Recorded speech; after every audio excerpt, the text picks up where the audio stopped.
All right, Chapter 9 of Animal Farm. Boxer's split hoof was a long time in healing.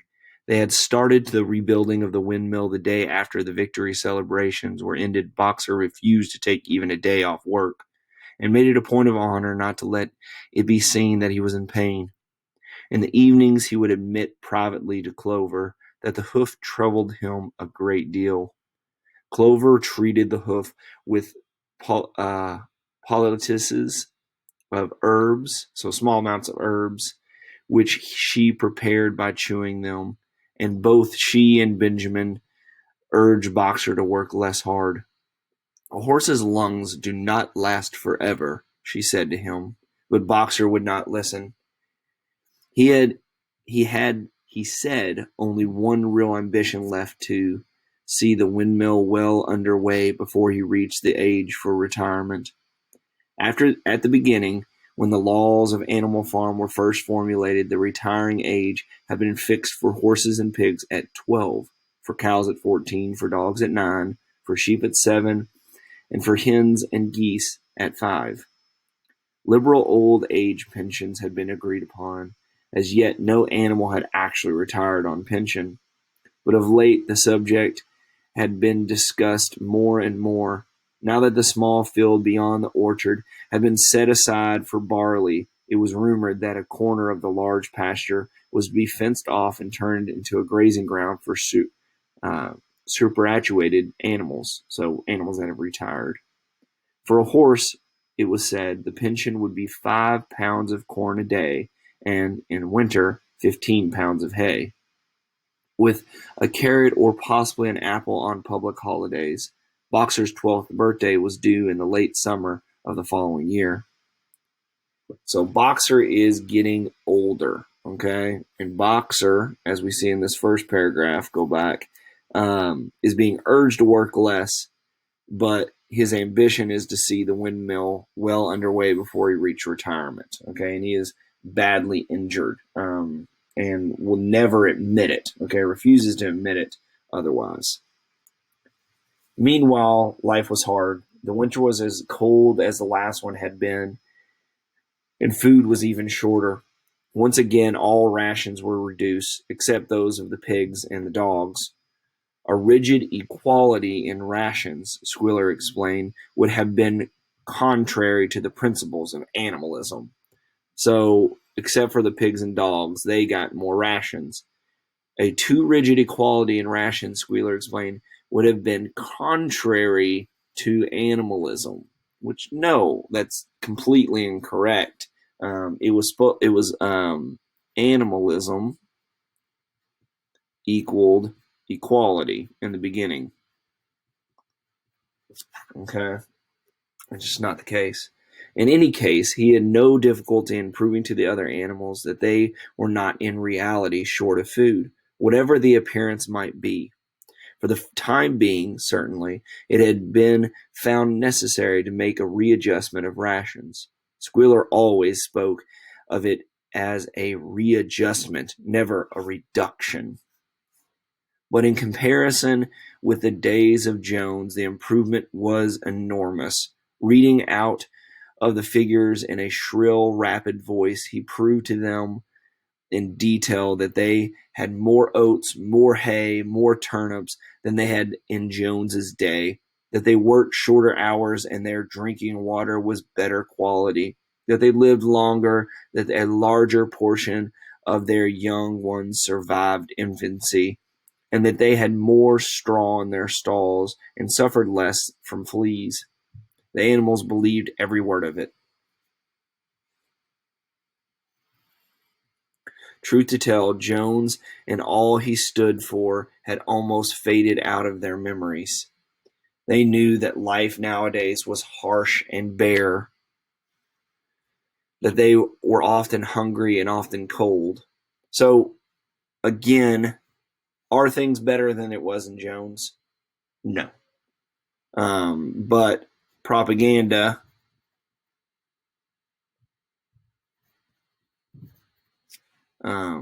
convinces the animals that life isn't so bad. Life isn't so bad at all. Okay?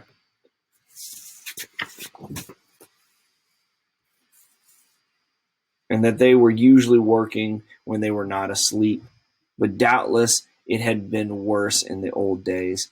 They were glad to believe so. Besides, in those days they had been slaves and now they were free, and that made all the difference, as Squealer did not fail to point out. And the irony here is that things haven't changed. They're the same.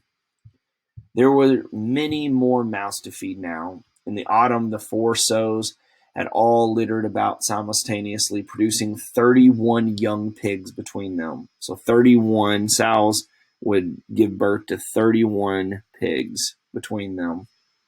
The young pigs were piebald, and as Napoleon was the only boar on the farm, it was possible to guess at their parentage. So they're kind of a mixed breed of pig. It was announced that later, when bricks and timber had been purchased, a schoolroom would be built in the farmhouse garden. For the time being, the young pigs were given their instruction by Napoleon himself in the farmhouse kitchen. They took their exercise in the garden and were discouraged from playing with other young animals. About this time, too, it was laid down as a rule that when a pig and any other animal met on the path, the other animals must stand aside, and also that all pigs, of whatever degree, were to have the privilege of wearing green ribbons on their tails on Sunday. And we know this goes directly against the early teachings of animalism. So we can see this as the pigs are given higher rank. Okay, and they're being given more. There's no, we see there is no more equality in animalism on Animal Farm, directly going against the original teachings. And we can see this as an allegory to how Stalin would provide for those closest to him through communism and that irony of, changing it from what originally was the true communism, as we've discussed in class. All right, continuing. The farm had had a fairly successful year, but was still short of money. There were the bricks, sand, and lime for the schoolroom to be purchased, and it would also be necessary to begin saving up again for the machinery for the windmill. Then there were lamp oil and candles for the house, sugar for Napoleon's own table. He forbade this to the other pigs on the ground that it made them fat, and all the usual replacements such as tools, nails, string, coal, wire, scrap iron, and dog biscuits. A stump of hay and part of the potato crop were sold off, and the contract for eggs was increased to 600 a week, so that the year the hens barely hatched enough chicks to keep their numbers at the same level. Rations reduced in December were reduced again in February, and lanterns in the stalls were forbidden to save oil. But the pigs seemed comfortable enough, and in fact were putting on weight, if anything. So the pigs are actually putting on weight while everyone else is suffering.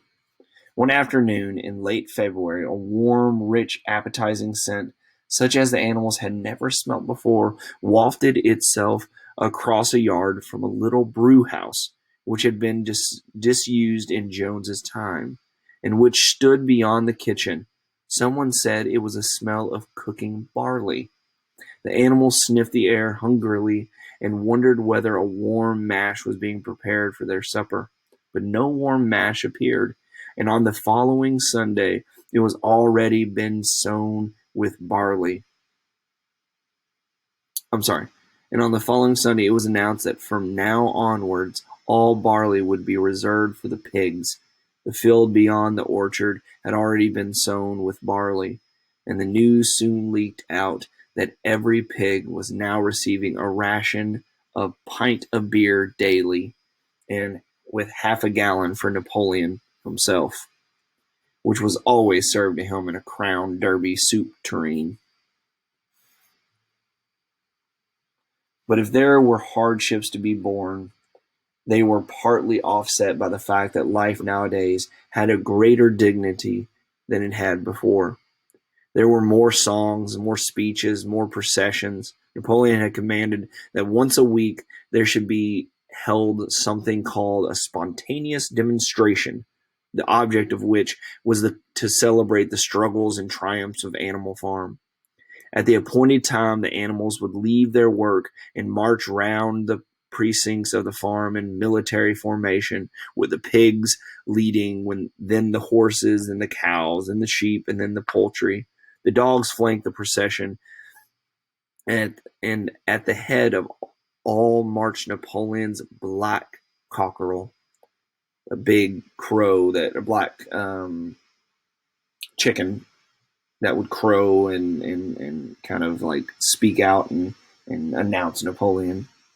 Boxer and Clover always carried between them a green banner marked with the hoof and the horn, and the caption, "Long live Comrade Napoleon." Afterwards, there were recitations of poems composed in Napoleon's honor, and speech by Schuyler giving particulars of the latest increases in the production of foodstuffs, and on occasion a shot was fired from the gun. The sheep were the greatest devotees of the spontaneous demonstrations, and if anyone complained, as few animals sometimes did, when no pigs or dogs were near, that they wasted time and meant a lot of standing about in the cold, and the sheep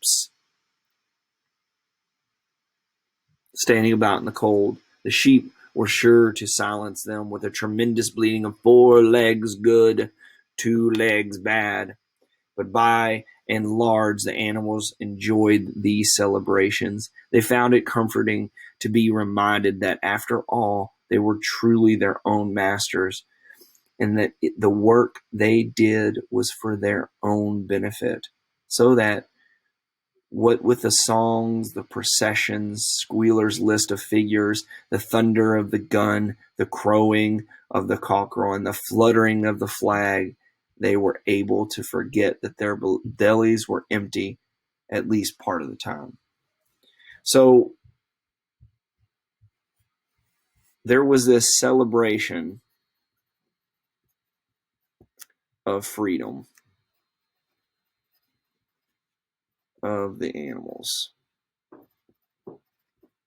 And this is an allegory to celebrations that Stalin would have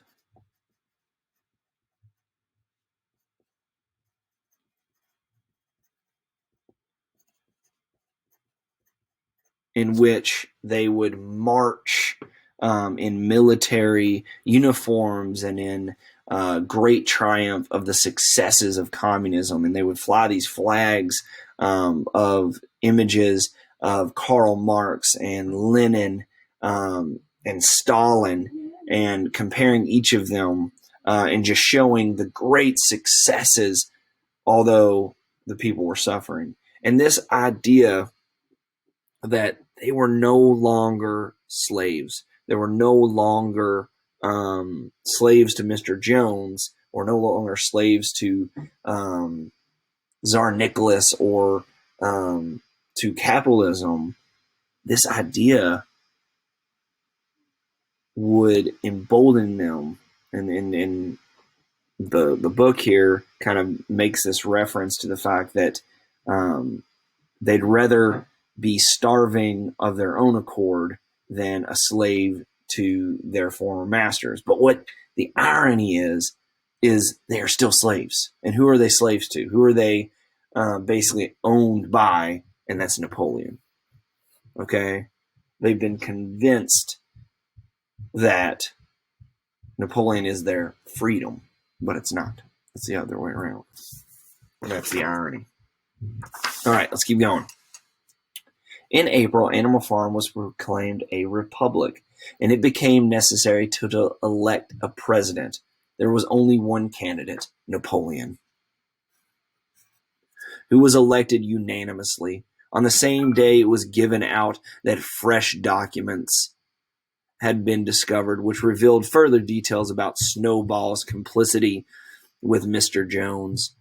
It now appeared that Snowball had not, as the animals had previously imagined, merely attempted to lose the Battle of Cowshed, but means of Stagmagem, but had been openly fighting on Jones's side. In fact, it was he who had actually been the leader of the human forces, and had charged in battle with the words "Long live humanity" on his lips. The wounds of Snowball's back, which a few of the animals still remembered to have seen, had been inflicted by Napoleon's teeth. So blatant bold lies here, okay? And this idea of a republic forming is an allegory to the Soviet Constitution,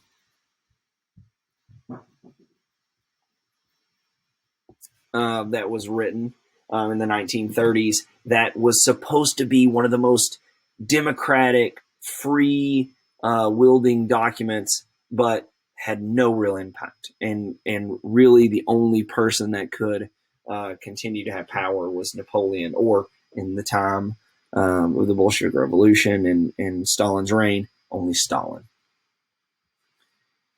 In the middle of the summer, Moses the Raven suddenly reappeared at the farm. After an absence of several years, he was quite unchanged, still did no work, and talked in the same strain as ever about Sugar Candy Mountain. He would perch on a stump, flap his back wings, and talk by the hour to anyone who would listen. "Up there, comrades," he would say, solemnly pointing to the sky with his large beak. "Up there was just on the other side of that dark cloud that you can see there. It lies, Sugar Candy Mountain, the happy country where we poor animals shall rest forever from our labors." He even claimed to have been there on one of his higher flights, and to have seen the everlasting fields of clover, and the linseed cake and lump sugar growing on the hedges. Many of the animals believed him. Their lives now, they reasoned, were hungry and laborious, but it was not right and just that a better world should exist somewhere else. A thing that was difficult to determine was the attitude of the pigs toward Moses. They all declared contemptuously that his stories about Sugar Candy Mountain were lies, and yet they allowed him to remain on the farm, not working, with an allowance of a gill beer a day. So this is an allegory to the fact that Stalin would reestablish and use the church to control the people.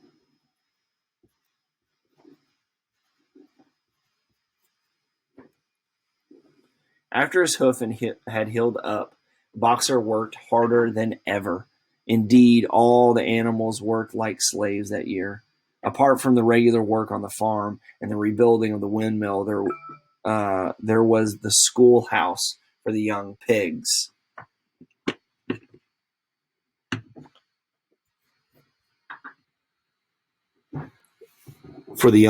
Which was started in March. Sometimes the long hours on insufficient food were hard to bear, but Boxer never faltered. In nothing that he said or did was there any sign that his strength was not what it had been. It was only his appearance that was a little altered. His hide was less shiny than it had used to be, and his great haunches seemed to have shrunken. The other said, "Boxer will pick up when the spring grass comes in." But the spring grass came, and Boxer grew no fatter.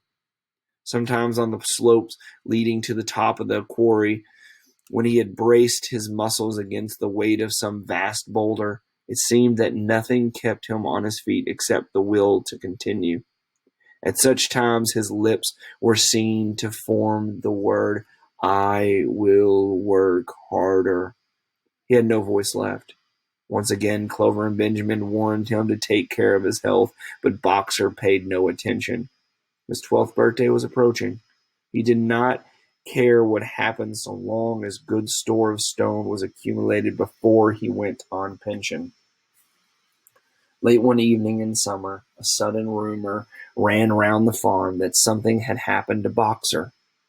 He had gone out alone to drag a load of stone down to the windmill, and sure enough, the rumor was true. A few minutes later, 2 pigeons came racing in with the news, "Boxer has fallen. He is lying on his side and can't get up." About half the animals on the farm rushed out to the knoll where the windmill stood. There lay Boxer between the shafts of the cart, his neck stretched out, unable to raise his head. His eyes were glazed, his sides matted with sweat. A thin stream of blood had trickled out of his mouth. Clover dropped to her knees at his side. "Boxer," she cried, "how are you?" "It is my lung," said Boxer in a weak voice. "It does not matter. I think you will be able to finish the windmill without me. There is a pretty good store of stone accumulated. I had only another month to go in any case. To tell you the truth, I had been looking forward to my retirement, and perhaps as Benjamin is growing old too, they will let him retire at the same time and be a companion to me."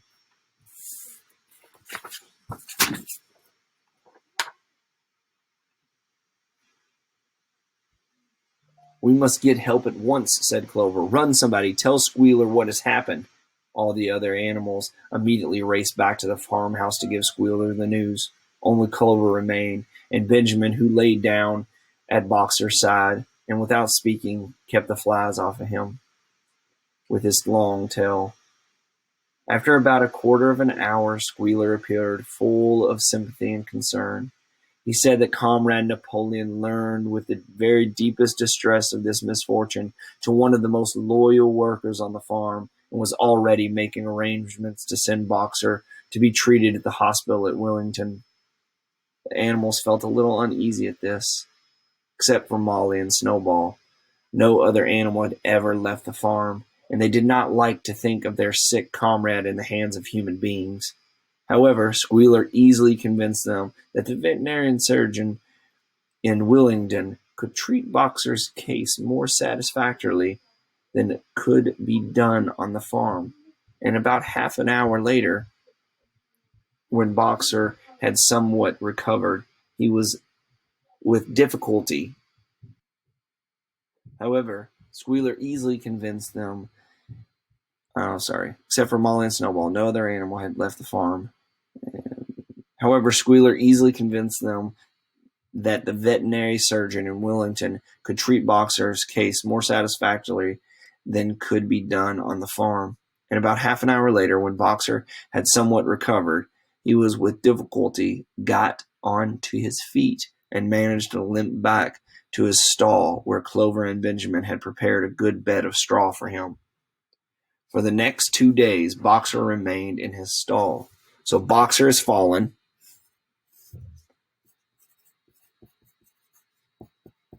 Boxer is injured and will be sent to vet. Okay? So we'll see. For the next 2 days, Boxer remained in his stall. The pigs had sent out a large bottle of pink medicine, which they found in the medicine chest in the bathroom, and Clover administered it to Boxer twice a day after meals. In the evening, she lay in his stall and talked to him. While Benjamin kept the flies off of him, Boxer professed not to be sorry for what had happened. If he had made a good recovery, he might expect to live another 3 years, and he looked forward to the peaceful days that he would spend in the corner of the big pasture. It would be the first time that he had leisure to study and improve his mind. He intended, he said, to devote the rest of his life to learning the remaining 22 letters of the alphabet. So Boxer, who had worked his whole life, at the end would begin to learn. However, Benjamin and Clover could only be with Boxer after working hours, and it was in the middle of the day when the van came to take him away. The animals were all at work weeding turnips under the supervision of a pig when were astonished to see Benjamin come galloping from the direction of the farm building, braying at the top of his voice. It was the first time that they had ever seen Benjamin excited indeed. It was the first time that anyone had seen him gallop. "Quick, quick," he shouted. "Come at once. They're taking Boxer away." Without waiting for orders from the pigs, the animals broke off work and raced back to the farm building. Sure enough, there in the yard was a large closed van drawn by 2 horses, with the lettering on the side, and a sly-looking man in low-crowned bowler hat sitting at the driver's seat. And Boxer's stall was empty. The animals crowded round the van. "Goodbye, Boxer," they chorused. "Goodbye." "Fools, fools," shouted Benjamin, prancing round them and stamping the earth with his small hooves. "Fools, do you not see what is written on the side of the van?" That gave the animals pause, and was a hush. Muriel began to spell out the words, but Benjamin pushed her aside, and in the midst of deadly silence he read, "Alfred Simmons, horse slaughterer and glue boiler, Willingdon, dealer in hides and bone mill, kennels supplied. Do you not understand what that means? They are taking Boxer to the knackers." So they're taking Boxer to a slaughterhouse. No vet to slaughter. They're going to slaughter Boxer. So this animal that represents the working class, the proletariat in Soviet Russia, did they actually care about him? Did they actually want the best for the whole reason the revolution happened? No. They focused on what they could get out of him, even in his death. A cry of horror burst from the animals. At this moment, the man on the box whipped up his horses, and the van moved out of the yard at a smart trot. All the animals followed, crying out at the top of their voices. Clover forced her way in the front. The van began to gather speed. Clover tried to stir her trout limbs to a gallop and achieved a canter. "Boxer!" she cried. "Boxer! Boxer! Boxer!" And just at this moment, as though he had heard the uproar outside, Boxer's face, with the white stripe down his nose, appeared at the small window at the back of the van.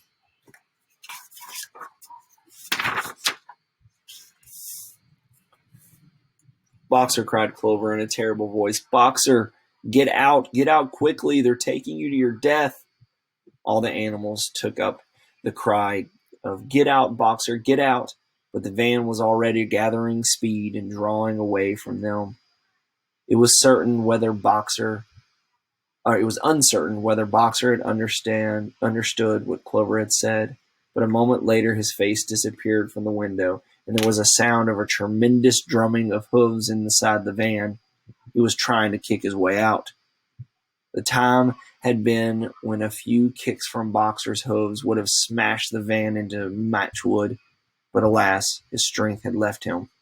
In a few moments the sound of drumming hooves grew fainter and died away in desperation. The animals began appealing to the 2 horses which drew the van to stop. "Comrades, comrades," they shouted, "don't take your own brother to his death." But the stupid brutes, too ignorant to realize what was happening, merely set back their ears and quickened their pace. Boxer's face did not reappear at the window. Too late. Someone thought of racing ahead and shutting the 5-bar gate, but in another moment the van was through it and rapidly disappearing down the road. Boxer was never seen again. So this is an allegory to the gulags,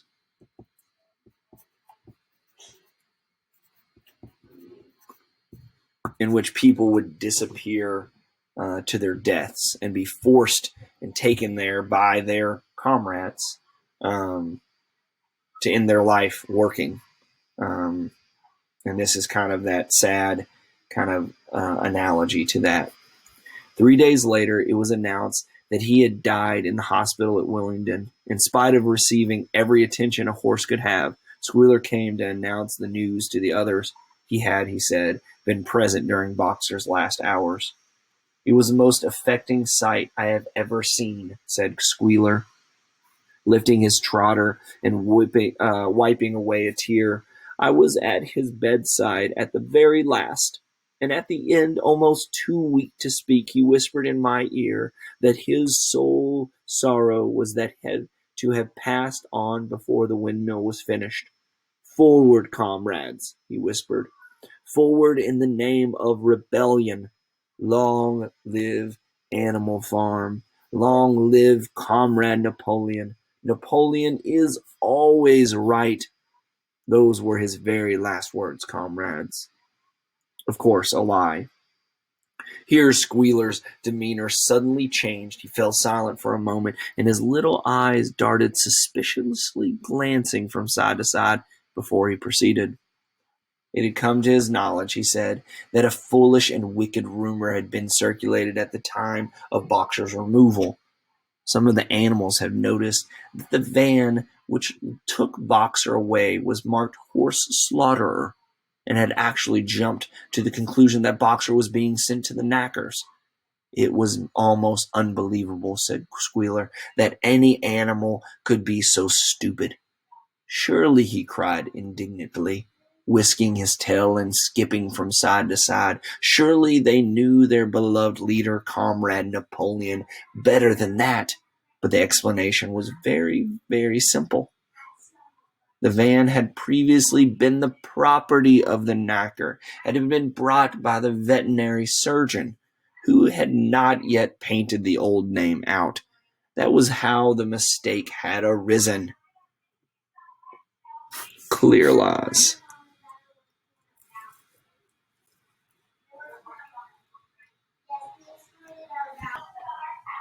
The animals were enormously relieved to hear this, and when Squealer went on to give further graphic details of Boxer's bed death, the admirable care that he had received, and the expensive medicines for which Napoleon had paid without a thought as to the cost, their last doubts disappeared, and the sorrow that they felt for their comrade's death was tempered by the thought that at least he had died happy. Napoleon himself appeared at the meeting on the following Sunday morning and pronounced a short oration in Boxer's honor. So he did a short speech. It had not been possible, he said, to bring back their lamented comrade's remains for the interment on the farm, but he had ordered a large wreath to be made from the laurels of the farmhouse gardens and sent down to be placed on Boxer's grave. And in a few days' time, the pigs intended to hold a memorial banquet in Boxer's honor. Napoleon ended his speech with a reminder of Boxer's two favorite maxims, or his favorite sayings. I will work harder, and Comrade Napoleon is always right. Maxims, he said, which every animal would do well to adopt as his own. On the day appointed for the banquet, a grocer's van drove up from Willingdon and delivered a large wooden crate at the farmhouse. That night there was the sound of uproarious singing, which was followed by what sounded like a violent quarrel and ended at about 11 o'clock with a tremendous crash of glass. No one was stirred in the farmhouse before noon on the following day, and the word went out that from somewhere or other the pigs had acquired the money to buy themselves another case of whiskey. And where did they get the money for that whiskey? The sale of Boxer. So we can see the sad nature of Animal Farm at this point.